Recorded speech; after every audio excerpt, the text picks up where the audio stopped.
প্রিয় নবম দশম শ্রেণীর শিক্ষার্থীরা, আজকের ক্লাসে আমরা তোমাদের বিজ্ঞান বইয়ের তৃতীয় অধ্যায় হৃদযন্ত্রের যত কথা এ অধ্যায়ের রক্ত সঞ্চালন, মানবদেহের পরিবহনতন্ত্র এবং হৃৎপিণ্ডের গঠন ও কাজ এসব বিষয় নিয়ে আলোচনা করব। প্রিয় শিক্ষার্থী, বরাবরের মতো এই ক্লাসটিতেও ছবির সাহায্যে খুব সুন্দরভাবে তোমাদেরকে উপস্থাপন করা হবে। তাই যারা বই কম পড়ো তারা এই ক্লাসটি দেখে উপকৃত হবে।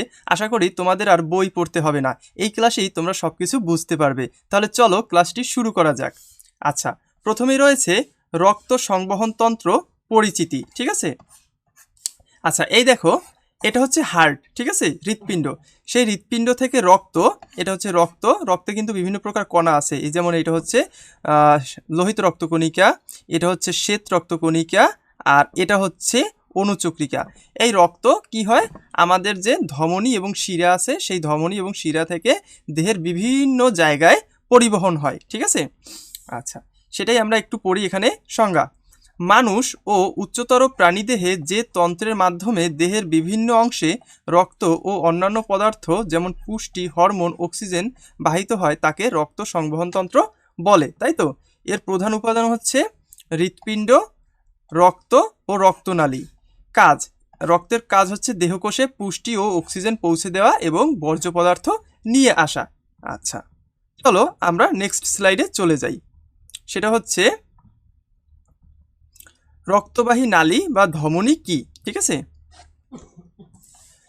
রক্তবাহী নালীর উৎপত্তি ও প্রবাহ। হৃৎপিণ্ড থেকে উৎপন্ন হয়ে দেহের বিভিন্ন দিকে রক্ত বহন করে। ঠিক আছে। তাহলে এই যে ধমনী বা আর্টারি, এর কাজ কি? এর কাজ হচ্ছে হৃৎপিণ্ড থেকে রক্ত দেহের বিভিন্ন স্থানে পৌঁছে দেয়া। ওকে। রক্তের ধরন, সাধারণত অক্সিজেন সমৃদ্ধ রক্ত বহন করে। ব্যতিক্রম পালমোনারি ধমনী। আচ্ছা, যাই হোক, ব্যতিক্রম আমাদের বোঝার দরকার নেই, কিন্তু সাধারণত যেহেতু হৃৎপিণ্ড থেকে ধমনীতে রক্ত প্রবাহিত হয়, তাহলে কি হয়, তোমার অক্সিজেন সমৃদ্ধ রক্তই আমাদের সারা দেহে পৌঁছে যায়, তাই না। এই হৃৎপিণ্ডের কাজ কি? হৃৎপিণ্ডের কাজ হচ্ছে রক্তকে সারা দেহে পৌঁছে দেওয়া। এখন শুধু শুধু রক্ত গিয়ে কি করবে, তাই না। তাহলে কি করে হৃৎপিণ্ড করে কি, এর সাথে কিছু অক্সিজেন মিলিয়ে পাঠিয়ে দেয়, যে রক্ত তুমি যেহেতু দেহের সারা দেহে যাচ্ছ বা তোমাকে পাঠাচ্ছি, তা তুমি এক কাজ করো, তোমার সাথে কিছু অক্সিজেন নিয়ে যাও। ঠিক আছে।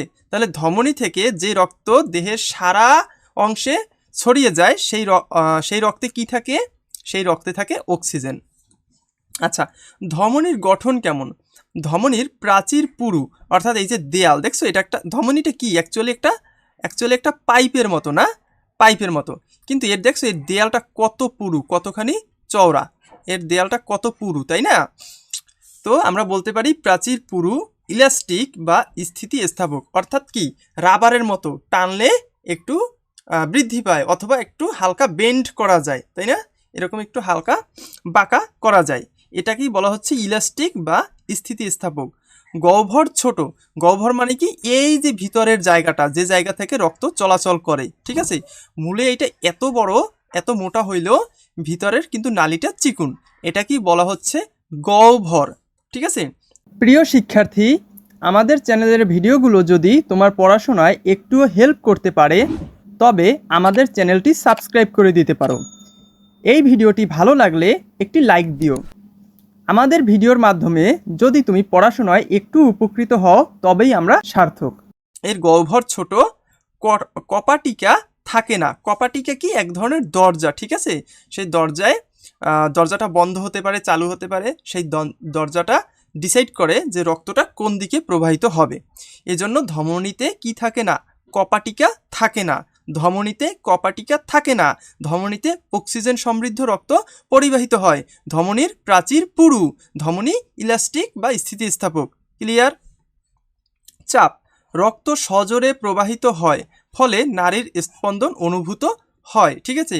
যেহেতু আমাদের হার্ট বা হৃৎপিণ্ড কি করে, রক্তটাকে পাম্প করে খুব জোরে, মানে ধাক্কা দিয়ে, এই যে এটা কি, এই ধমনীর ভিতর থেকে পাঠিয়ে দেয় যে এই রক্ত যা, এই ধমনীর ভিতর থেকে সারা দেহে ছড়িয়ে পড়, অক্সিজেন সমৃদ্ধ রক্ত নিয়ে যা। তাই এই যে ধমনীতে যদি তুমি হাত রাখো তাহলে তুমি নাড়ির স্পন্দন, মানে তোমার যে হৃৎপিণ্ড এভাবে ধাক্কা দিয়ে দিয়ে রক্ত পাঠাচ্ছে, সেই রক্ত তো এই যে হাতের ধমনির ভিতর থেকে যাচ্ছে, ঠিক আছে? তাহলে তুমি এখানে হাত রাখলে তুমি সেই হৃদস্পন্দন অনুভব করতে পারবা, সেটাই বলা হয়েছে। আশা করি বুঝতে পেরেছো, যদি মন দিয়ে দেখো অবশ্যই বুঝতে পারবে। আচ্ছা, এরপরে রয়েছে কি রক্তবাহী নালী বা শিরা। ওকে, এইবার ধমনির উল্টো জিনিস, ঠিক আছে? অনেকেই এই দুইটাকে গুলিয়ে ফেলে। ধমনিতে কি হয়, একটু আগে যেটা পড়লাম, ধমনী, হৃৎপিণ্ড অক্সিজেন সমৃদ্ধ রক্ত ধমনীতে ধাক্কা দিয়ে পাঠিয়ে দেয় যে যা তুই দেহের সারা অংশে ছড়িয়ে পড়। কিন্তু শিরায় কি হয়, শিরা দিয়ে হৃৎপিণ্ড টান মেরে আবার নিয়ে আসে উল্টে, ঠিক আছে? ধমনী দিয়ে পাঠাইতে থাকে, মানে এক সাইড থেকে যায়, মানে এটা অনেকটা দুইটা লাইনের মতো, যে এক পাশ থেকে ঢুকবা আর এক পাশ থেকে বের হবা, ওই রকম ধমনী দিয়ে যায়, ঠিক আছে? ধমনী দিয়ে মনে করো গেল, আর এই শিরা থেকে কি ফিরে আসলো, শিরা থেকে ফিরে আসলো। আচ্ছা, বোঝা গেল? উৎপত্তি ও প্রবাহ, দেহের বিভিন্ন অংশ থেকে উৎপন্ন হয়ে হৃৎপিণ্ডের দিকে রক্ত বহন করে। রক্তের ধরন সাধারণত কার্বন ডাইঅক্সাইড সমৃদ্ধ রক্ত বহন করে। ব্যতিক্রম হলো পালমোনারি শিরা। গঠন প্রাচীর পাতলা ও কম পেশিবহুল। গহ্বর বড়, রক্তের একমুখী প্রবাহ বজায় রাখতে কপাটিকা থাকে। চাপ রক্ত ধীর গতিতে প্রবাহিত হয়, ঠিক আছে? হার্ট তো এই সাইড থেকে জোরে ধাক্কা দেয়, আর রক্তটা সারা শরীর ঘুরে আস্তে আস্তে রক্তের গতি যায় কমে, ঠিক আছে? এজন্য শিরা থেকে রক্তের গতি কি হয়, ধীর হয়। আচ্ছা, শিরায় কিন্তু কপাটিকা থাকে। এই দেখো, তোমাদেরকে আমি কিন্তু ছবির সাহায্যে বুঝিয়ে দিচ্ছি। এই যে দেখতেছো, এই যে এইটুকু হচ্ছে কপাটিকা বা বাল্ব, ঠিক আছে? যেমন রক্ত এই দিকেই, ঠিক আছে? এই যে তীর চিহ্ন দিয়ে দেখিয়ে দিয়েছি আমি, রক্ত ওই সামনে যাবে, কিন্তু রক্ত যদি এইদিকে আসতে চায় তখন এই দরজা কপাটিকা এভাবে বন্ধ হয়ে যাবে, ঠিক আছে? এই যে কপাটিকা আছে এভাবে বন্ধ হয়ে যাবে, তখন আর রক্ত এপাশে আসতে পারবে না। কিন্তু রক্ত যদি ওই পাশে যেতে যায় তখন কপাটিকার দরজা খুলে যাবে, ঠিক আছে? রক্ত প্রবাহ হতে পারবে। আশা করি তোমরা এই যে শিরার ব্যাপারটাও বুঝতে পেরেছো। চলো, এরপরে কি আছে, কৌশিক জালিকা। ওকে, তো কৌশিক জালিকা নামেই আছে জালিকা বা জালের মতো। দেখো, এই পাশটা হচ্ছে ধমনী, মনে করো, অথবা একটা হচ্ছে ধমনী আর একটা হচ্ছে শিরা। ওকে, প্রিয় শিক্ষার্থী, সহজ শেখার অনলাইন ক্লাসে ভর্তি হয়ে তুমিও পেতে পারো আকর্ষণীয় কম্পিউটার, ল্যাপটপ ও আইফোন পুরস্কার। বিস্তারিত জানতে সহজশেখা.com ওয়েবসাইটে ঘুরে আসো, অথবা ভিডিওর ডেসক্রিপশন বক্স থেকে আমাদের সঙ্গে যোগাযোগ করো। আচ্ছা, যেমন ধমনী ও শিরার সংযোগস্থল। এখন ধমনী দিয়ে কি হয়, রক্ত দেহের বিভিন্ন অংশে পৌঁছায়। এই মনে করো ধমনী দিয়ে এই বিভিন্ন অংশে পৌঁছাচ্ছে, ঠিক আছে? রক্ত বিভিন্ন অংশে পৌঁছাচ্ছে। এবার এই ধমনীটা চিকুন হতে শুরু করলো, চিকুন হতে হতে জালের মতো সূক্ষ্ম সূক্ষ্ম, এটা তো একটু মোটাই আঁকা হয়েছে, ঠিক আছে? কিন্তু এভাবে জালের মতো অনেক সূক্ষ্ম সূক্ষ্ম সূক্ষ্ম সূক্ষ্ম চুলের মতো রক্তনালী আছে। এই যে চুলের মতো সূক্ষ্ম সূক্ষ্ম রক্তনালী, এগুলোই হচ্ছে কৌশিক জালিকা। এই কৌশিক জালিকায় রক্তটা ব্যবহার হয়, এবং ব্যবহার হয়ে অক্সিজেন সমৃদ্ধ রক্তটা কার্বন ডাইঅক্সাইডে রূপান্তরিত হয়। সেই কার্বন ডাইঅক্সাইড সমৃদ্ধ রক্ত আবার এ পথ থেকে বের হয়ে যায়। এখন তোমরা জানো রক্ত কোন পথ থেকে বের হয়ে গিয়ে কিসে ফিরে আসে বলো তো? হৃৎপিণ্ডে ফিরে আসে, ঠিক আছে? রক্ত হৃৎপিণ্ডে ফিরে আসবে। তাহলে এটা কি, এটা হচ্ছে শিরা, ঠিক আছে? এটাকে মনে করতে পারো শিরা। তো একটা হচ্ছে ধমনী, আর এটাকে মনে করতে পারো ধমনী। ওকে, ধমনী নয় দীর্ঘিকার, যাই হোক। তাহলে কৌশিক জালিকা কি, শিরা ও ধমনীর সংযোগস্থল। এই যে আমার হাতের আঙুলের দিকে খেয়াল করো, ঠিক আছে? আমার একটা হাতকে মনে করো শিরা, একটা হাতকে মনে করো ধমনী, ঠিক আছে? এই যে আমার আঙুল সবকটা মিললো এখানে, এখন তুমি মনে করতে পারো এই আঙুল কটা হচ্ছে কৌশিক জালিকা, ঠিক আছে? এক পাশ থেকে রক্ত এই কৌশিক জালিকা হয়ে আরেক পাশে চলে যাচ্ছে, এটাই হচ্ছে কৌশিক জালিকার খেলা। আচ্ছা, এবার একটু এখানে পড়ি কি লেখা আছে। অবস্থান ধমনী ও শিরার সংযোগস্থলে অবস্থিত। গঠন অত্যন্ত সূক্ষ্ম রক্তনালী, যা এক স্তর বিশিষ্ট এন্ডোথেলিয়াম কোষ দিয়ে গঠিত। কাজ ব্যাপন প্রক্রিয়ায় রক্ত ও কোষের মধ্যে পুষ্টি, অক্সিজেন ও বর্জ্য পদার্থের আদান প্রদান ঘটে। এরা জালের মতো বিন্যস্ত থাকে, ঠিক আছে? এর মধ্যে থেকে পুষ্টি গিয়ে মাংসে কাজে লাগে। আচ্ছা, এই অংশটুকু কিন্তু মাংস। তুমি মনে করতে পারবা এই কৌশিক জালিকা কিসের মধ্যে থাকে, একদম ডিরেক্ট মাংসের মধ্যে চুলের মতো বিস্তৃত থাকে। এখন ও যে অক্সিজেন আনছে, মানে ধমনীর রক্তে যে অক্সিজেন আসছে, পুষ্টিগুণ আসছে, হরমোন আসছে, সেগুলো এই মাংসে ব্যবহার হচ্ছে, টিস্যুতে ব্যবহার হয়ে সেখানে বর্জ্য পদার্থ উৎপন্ন হচ্ছে, আর কার্বন ডাইঅক্সাইড উৎপন্ন হচ্ছে। সেই কার্বন ডাইঅক্সাইড, বর্জ্য পদার্থ, সব কিছু টক্সিক, সব কিছু আবার এই শিরাপথে বের হয়ে যাচ্ছে। ক্লিয়ার? আচ্ছা, এরপরে আছে কি হৃৎপিণ্ডের গঠন, অবস্থান ও অবস্থান।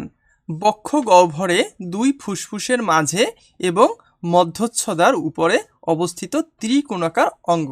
এই যে আমার বুকটা দেখতেছো, এই যে এখানে তো ফুসফুস থাকে মেইনলি, এই ফুসফুসের ঠিক মাঝ বরাবর হার্ট থাকে। হার্ট হালকা একটু বাদিকে থাকে, কিন্তু অনেকের ভুল ধারণা আছে যে হার্টটা বোধহয় পুরোপুরি বাদিকে থাকে। অ্যাকচুয়ালি না, হার্টটা হালকা একটু বাদিকে থাকে। আচ্ছা, আর হার্ট কিন্তু ত্রিকোণাকার, ঠিক আছে, কিছুটা ত্রিভুজ। কিভাবে এখন বলবো এটা কি স্যার ত্রিভুজের মতো দেখতে? এই ধরে নাও আর কি, এভাবে ত্রিভুজের মতো কিছুটা এর আকৃতি, ঠিক আছে, এরকম। এই জন্য হার্টকে কিছুটা ত্রিভুজাকার বা মোচকের মতো বলা হয়। পেরিকার্ডিয়াম। পেরিকার্ডিয়াম হচ্ছে হৃৎপিণ্ডকে বেষ্টন করে থাকা দ্বিস্তরী পাতলা পর্দা, ঠিক আছে। এই যে হৃৎপিণ্ডের উপরে যে পর্দাটা আছে, এই যে পর্দাটা আছে, এটাই হচ্ছে পেরিকার্ডিয়াম। তাহলে পেরিকার্ডিয়াম কাকে বলে? হৃৎপিণ্ডকে বেষ্টন করে থাকা দ্বিস্তর বিশিষ্ট পাতলা পর্দা। আবার যদি বলে যে হৃৎপিণ্ডকে বেষ্টন করে রাখা পর্দার নাম কি, তখন তুমি বলবা পেরিকার্ডিয়াম। আচ্ছা, এরপরে একটা আছে পেরিকার্ডিয়াল ফ্লুইড, মানে এক ধরনের তরল পদার্থ, দুই স্তরের মাঝখানে থাকে। এটি হৃৎপিণ্ডকে সংকোচন প্রসারণে সাহায্য করে এবং ঘর্ষণ বা আঘাত থেকে রক্ষা করে। তো এখানে তো লম্বালম্বিভাবে কেটে দেখানো হয় না এই হৃৎপিণ্ডটা, তাও বুঝে নাও যে এখানে দুইটা পর্দা আছে, এবং একটা পর্দার মাঝে আর একটা পর্দার মধ্যে যে গ্যাপটা আছে সেখানে একটু তরল পদার্থ আছে বা ফ্লুইড আছে, সেটাকেই বলা হচ্ছে পেরিকার্ডিয়াল ফ্লুইড। এটার কাজ হচ্ছে হৃৎপিণ্ড যখন এভাবে সংকোচন প্রসারণ করে, তখন ঘর্ষণ থেকে আর আঘাত থেকে রক্ষা করে। হৃৎপেশি, যাকে বলা হচ্ছে মায়োকার্ডিয়াম, হৃৎপিণ্ডের প্রাচীর অনৈচ্ছিক পেশি বা কার্ডিয়াক পেশি দিয়ে গঠিত। আচ্ছা, অনৈচ্ছিক পেশি কেন বলা হয় তোমরা কি জানো? অনৈচ্ছিক মানে ইচ্ছার বিরুদ্ধে, তাই না? হ্যাঁ, তুমি কিন্তু হৃৎপিণ্ড নিজের ইচ্ছায় বন্ধ করতে পারবে না, চালুও করতে পারবে না। তুমি ফুসফুস বন্ধ চালু করতে পারবে, তুমি শ্বাস নেওয়া বন্ধ করে দিতে পারো চাইলেই, এটা কিন্তু ফুসফুস, এটা কিন্তু হৃৎপিণ্ড না। কিন্তু হৃৎপিণ্ড কোনটা? এই যে বুকের মাঝে ধুকবুক ধুকবুক এরকম করতে থাকে, ঠিক আছে, হালকা হালকা একটু একটু স্পন্দিত হয়। এই স্পন্দন কি তুমি মনের জোরে আটকে রাখতে পারবা না, তারপরেও স্পন্দন হতে থাকবে। এটা অটোমেটিক, ঠিক আছে, এটা সৃষ্টিকর্তার মহিমা, ঠিক আছে, এটা আমি অফ করতে পারবো না, ঠিক আছে, সৃষ্টিকর্তা যেদিন চাবে সেদিন অফ হয়ে যাবে। তো এই জন্য এটাকে বলা হচ্ছে অনৈচ্ছিক পেশি, অর্থাৎ আমাদের ইচ্ছায় নয়, ঠিক আছে। হৃৎপিণ্ড যে পেশিটা নিজের ইচ্ছায় সংকোচন প্রসারণ হতে থাকে, এটাকেই বলা হচ্ছে হৃৎপেশি বা মায়োকার্ডিয়াম। ওকে, আচ্ছা, নেক্সট কি আছে হৃৎপিণ্ডের, আচ্ছা এটা কি লেখা, অভ্যন্তরীণ গঠন, অর্থাৎ হৃৎপিণ্ড ভিতরে কেমন। Okay, we are ready to read this, আমরা এটা পড়ার জন্য প্রস্তুত। যেমন প্রকোষ্ঠ কাকে বলে? চেম্বার মানে কি আলাদা আলাদা পার্ট, ঠিক আছে, হৃৎপিণ্ডের ভিতরে চারটা আলাদা আলাদা পার্ট বা চেম্বার বা প্রকোষ্ঠ থাকে। আচ্ছা, এই যে এখানে লেখা হচ্ছে চারটি প্রকোষ্ঠ। মানব হৃৎপিণ্ড চার প্রকোষ্ঠ বিশিষ্ট ফাঁপা অঙ্গ। ফাঁপা কেন? হৃৎপিণ্ডটা এরকম ভিতরে কিন্তু ফাঁকা জায়গা আছে, অর্থাৎ ও কিন্তু ভিতরে রক্ত পাম্প করে, তো রক্ত পাম্প করতে গেলে ভিতরে ফাঁকা জায়গা থাকতে হবে না, সেজন্য বলছে ফাঁপা। আচ্ছা, অলিন্দ কি? উপরের দুটি প্রকোষ্ঠ, এই যে দেখো এই হৃৎপিণ্ডকে আমি একটু দাগ দিয়ে চারটা ভাগে ভাগ করে দিই, ঠিক আছে, এই আর এই, ঠিক আছে, বুঝতে পারছো? এখন তুমি চারটা ভাগ পাইছো? আচ্ছা, চারটা ভাগ যদি এখনও না পাও তাহলে এগুলো মিলাই দেই, ঠিক আছে, এই এই এই। এখন দেখো এই একটা ভাগ, ঠিক আছে, এটাকে বলা হচ্ছে ডান অলিন্দ। এই একটা ভাগ, এটাকে বলা হচ্ছে বাম অলিন্দ। এই একটা ভাগ, এটাকে বলা হচ্ছে ডান নিলয়। এই একটা ভাগ, এটাকে বলা হচ্ছে বাম নিলয়। ওকে, আচ্ছা, দেখো এখানে সেটাই বলা হচ্ছে। তাহলে উপরের দুইটা কি? অলিন্দ। একটা হচ্ছে বাম সাইডে যেটা থাকে বাম অলিন্দ, ডান সাইডে যেটা থাকে ডান অলিন্দ। নিচের দিকে থাকে কারা? নিলয়। ডান সাইডে থাকে ডান নিলয়, বা সাইডে থাকে বাম নিলয়। তাহলে তুমি এখানে দুইটা নাম মনে রাখবা, দুইটা, অলিন্দ আর নিলয়। অলিন্দ নিলয়, অলিন্দ নিলয়। এখন অলিন্দকে ডান বাম দুইটা পাই গেলা, নিলয়ও ডান আছে বাম আছে দুইটা পাই গেলা, মোট চারটা। আবার পড়ো অলিন্দ নিলয়, অলিন্দ নিলয়। দেখছো, তোমাকে কিন্তু আমিই পড়িয়ে দিচ্ছি, মুখস্থ কিন্তু এখান থেকেই হয়ে যাবার কথা, যদি না তুমি অলস হও আর ফাঁকিবাজ না হও। আচ্ছা, তারপরে কি? নিলয়, ভেন্ট্রিকেল। নিচের দুটি প্রকোষ্ঠ ডান ও বাম, প্রাচীর পুরু ও পেশিবহুল। এই যে নিচের দুটি হচ্ছে নিলয়। পার্থক্য: অলিন্দের চেয়ে নিলয়ের প্রাচীর পুরু হয়। বিশেষ করে বাম নিলয়ের প্রাচীর সবচেয়ে বেশি পুরু, কারণ এটি সারা দেহে রক্ত পাম্প করে। ঠিক আছে, তাহলে সব থেকে বেশি পুরু কোন নিলয়, মানে কোন প্রকোষ্ঠ বলো তো? এই যে নিলয়ের দেয়াল বেশি পুরু হয়, তার মধ্যে আবার বাম নিলয়ের দেয়াল সব থেকে বেশি পুরু হয়। দেখছো কতটা জায়গা জুড়ে আছে নিলয়ের এই যে দেয়াল। এই নিলয়ের দেয়াল কতটা জায়গা জুড়ে আছে দেখছো? এই যে এইটা সবটাই হচ্ছে এর দেয়াল, নাকি কি বলে হচ্ছে? প্রাচীর, প্রাচীর। ঠিক আছে, তাহলে নিলয়ের প্রাচীর পুরু হয় যেগুলো নিচের দিকে থাকে। আর দেখো, এই দেখো অলিন্দর প্রাচীর কত পাতলা, অল্প একটু, তাই না? এই যে অলিন্দর প্রাচীর কিন্তু অতটা পুরু নয়, কিন্তু নিলয়ের প্রাচীর অনেক পুরু, তাই না? এটা মনে রাখবা। বিশেষ করে বাম নিলয়ের প্রাচীর বেশি পুরু, কারণ এখান থেকেই রক্ত বেশি পাম্প করা হয়, অর্থাৎ চেপে চেপে কোথায়? ধমনীর মধ্যে ঠেলে দেওয়া হয়। আচ্ছা, বিভাজন। আচ্ছা, আন্ত অলিন্দ ও আন্ত নিলয় পর্দা দ্বারা ডান ও বাম অংশ পৃথক থাকে।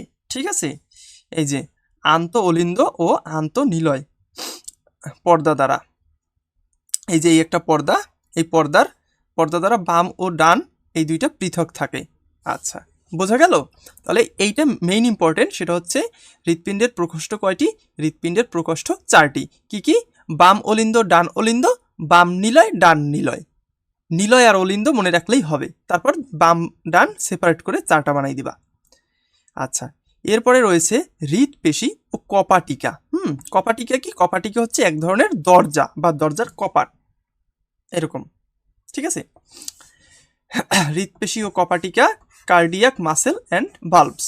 হৃৎপেশি, কার্ডিয়াক মাসেল এক ধরনের বিশেষ ধরনের অনৈচ্ছিক পেশি, একটু আগে বলেছিলাম কিন্তু, এক বিশেষ ধরনের অনৈচ্ছিক পেশি যা প্রাণীর ইচ্ছাধীন নয়। তোমার আমার ইচ্ছায় এটা বন্ধও হবে না, চালুও হবে না। এটি ভ্রূণ অবস্থা থেকে মৃত্যু পর্যন্ত একটানা সান্দিক গতিতে কাজ করে। অর্থাৎ তুমি যখন মায়ের পেটে ছিলা সেই থেকে যে হার্ট বিট করা শুরু হয়েছে, একদম তোমার মৃত্যুর আগ পর্যন্ত এটি চলতে থাকবে। কপাটিকা বা ভালস, এই জিনিসটা কি?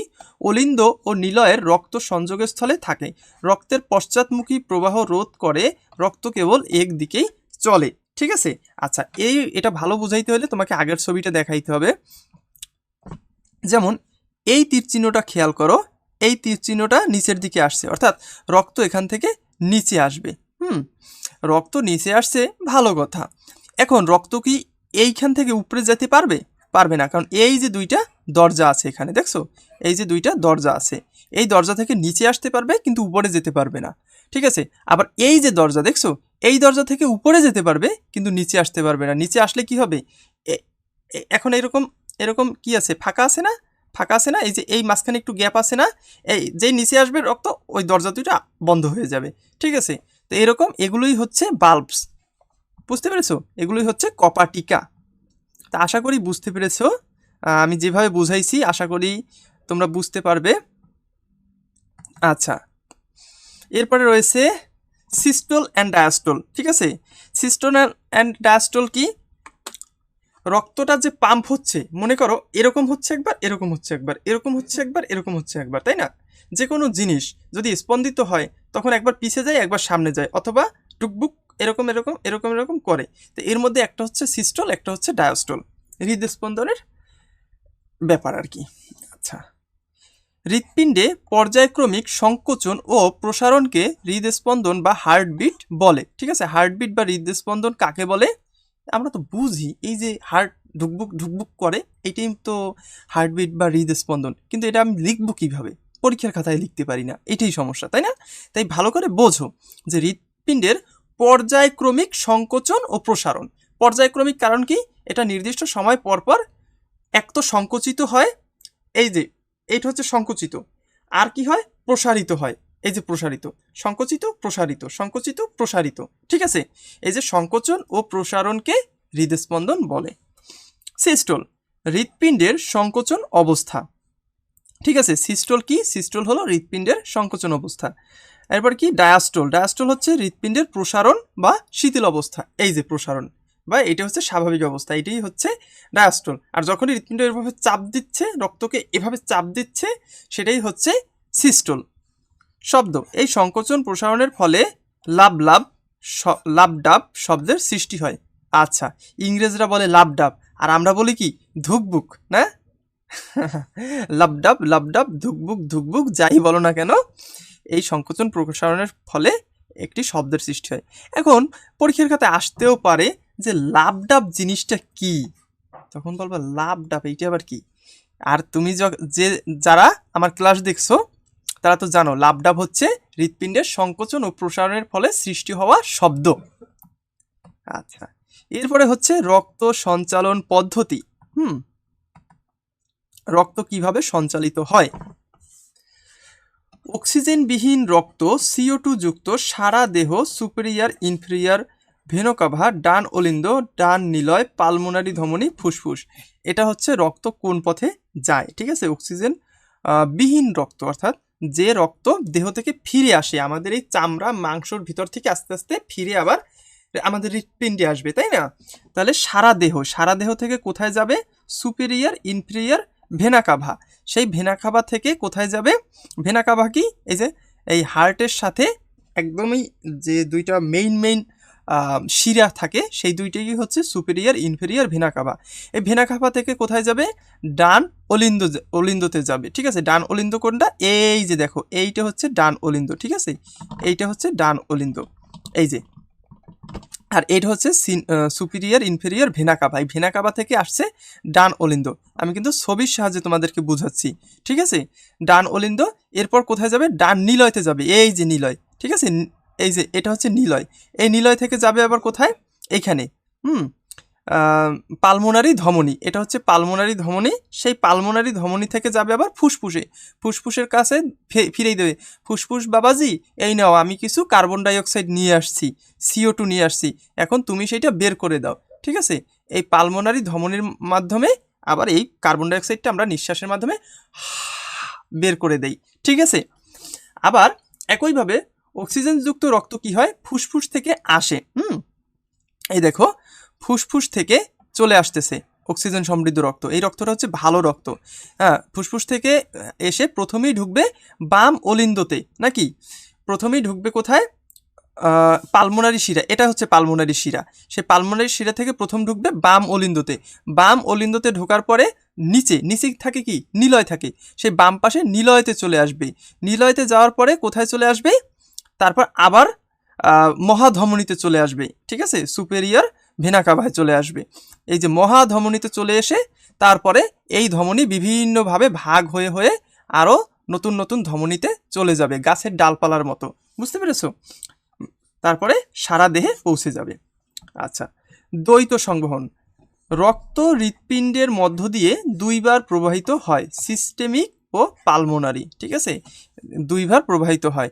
এই যে রক্ত আসছে, আসার পর হৃৎপিণ্ডের মাধ্যমেই আবার ফুসফুসে পৌঁছে গেছে। সেই ফুসফুসের রক্ত এখান থেকে লাইন ব্রেক হবে, এই দিকে যাবে। সেখান থেকে আবার রক্তটা কোথায় যাবে?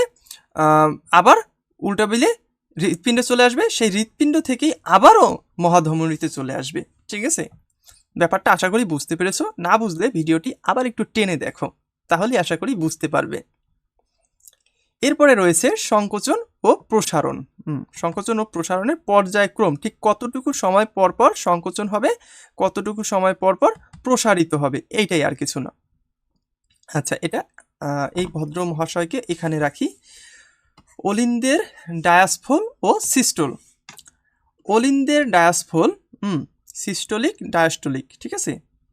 সারা দেহ ও ফুসফুস থেকে রক্ত অলিন্দে প্রবেশ করে। একটু আগে যেটা যেটা বুঝাইছি সেইটাই আবার লেখা আছে, বুঝছো। তারপরে কি অলিন্দের সিস্টোল, অলিন্দ সংকুচিত হয়ে রক্ত নিলয়ে পাঠায়। এরপর কি নিলয়ের সিস্টোল, নিলয় সংকুচিত হয়ে কপাটিকা বন্ধ হয়ে লাভ শব্দ হয়। রক্ত ফুসফুস ও সারা দেহে ছড়িয়ে পড়ে। নিলয়ের ডায়াসফল, নিলয় প্রসারিত হয়, রক্ত পুনরায় অলিন্দ থেকে নিলয়ের আসার প্রস্তুতি নেয়। তারপরে ডাব শব্দ হয়। বোঝা গেল? আচ্ছা, তারপরে আছে কি কার্ডিয়াক চক্রের সময়কাল। কত সময় ধরে একটা কার্ডিয়াক চক্র চলে। আচ্ছা, সুস্থ মানুষের হৃৎপিণ্ডের গড় সময় 0.8 সেকেন্ড, 0.8 সেকেন্ড। ওকে। অলিন্দ সিস্টোল সংকোচন 0.1 সেকেন্ড, ডায়াসফল প্রসারণ হচ্ছে 0.7 সেকেন্ডে। মানে তোমার 0.7 সেকেন্ড বৈশা প্রসারিত হইয়া ঠাস করে মারে, বাড়ি মাইরে রক্তটাকে ধমনির ভিতর দিয়ে ঠেলে পাঠিয়ে দেয়, ঠিক আছে। তাহলে ডায়াসফল হতে 7 সেকেন্ড লাগে, তারপর 7 সেকেন্ড না 0.7 সেকেন্ড আর কি, 1 সেকেন্ডের 10 ভাগের 7 ভাগ সময়। আর 0.1 সেকেন্ডে সেটা কি হয়, সেটা সংকোচন হয়। আচ্ছা, নিলয় সিস্টোল সংকোচন 0.3 সেকেন্ড, ডায়াসফল সংকোচন 0.5 সেকেন্ড। আচ্ছা, এই দেখো এখানে লেখা হচ্ছে মোট 0.8 সেকেন্ড। ওকে, তাই 0.8 দিয়ে যদি তুমি 1 মিনিট বা 60 সেকেন্ডকে ভাগ দাও তাহলে পাবা 72, ঠিক আছে। অর্থাৎ 1 মিনিটে 72টা হৃদস্পন্দন হয় সাধারণত। আচ্ছা, তা চলে এসেছি আমাদের শেষ স্লাইডে। শেষ স্লাইডে কি বলা হয়েছে, পালস ও রক্তচাপ। পালস হাতের কবজিতে রেডিয়াল ধমনীতে রক্তের যে ছন্দময় স্ফীতি অনুভূত হয়। স্বাভাবিক হার হচ্ছে 60 থেকে 100 বার প্রতি মিনিটে। এই যে আমার হাতের এটা কি, এটা হচ্ছে রেডিয়াল ধমনী, এখানে ধমনী আছে। এই ধমনীতে হাত রাখলে তুমি অনুভব করতে পারবা যে হৃদস্পন্দন হচ্ছে, অর্থাৎ কি এখান থেকে ঠেলে ঠেলে রক্ত পাঠিয়ে দেওয়া হচ্ছে, এখান থেকে ঠেলে ঠেলে রক্ত পাঠিয়ে দেওয়া হচ্ছে। আর কি রক্তচাপ, রক্ত প্রবাহের সময় ধমনী গাত্রে যে চাপ সৃষ্টি করে। স্বাভাবিক রক্তচাপ হচ্ছে 110 থেকে 140 mmHg, এটা হচ্ছে সিস্টোলিক, ঠিক আছে, যখন চাপটা বাড়বে। আর ডায়াস্টোলিক মানে কি নিচের মান যখন ফিরিয়ে নিয়ে আসবে তখন হবে কি 60 থেকে 90 mm/Hg। এইটাই এখান থেকেই কিন্তু প্রেসার মাপা হয়। আর যন্ত্র, রক্তচাপ মাপার যন্ত্রের নাম হচ্ছে স্ফিগমোম্যানোমিটার। স্ফিগমোম্যানোমিটার এটা কিন্তু মুখস্থ করবা, এটা কিন্তু পরীক্ষায় আসে, ঠিক আছে। স্ফিগমো দুইভাবে, স্ফিগমো একটু একবার মুখস্থ করবা, আর ম্যামোমিটার ম্যানোমিটার এটা আলাদা মুখস্থ করবা। স্ফিগমোম্যানোমিটার এভাবে বলতে বলতে এসে যাবে, ঠিক আছে। তো কেমন লাগলো আমাদের এই ছবির সাহায্যে সুন্দর করে উপস্থাপনা, এই ভিডিও ক্লাসটি কেমন লাগলো সেটা কমেন্ট করে জানাতে পারো। এরকমই ভিডিও আগামীতেও আসতেছে, তাই আমাদের সাথেই থেকো।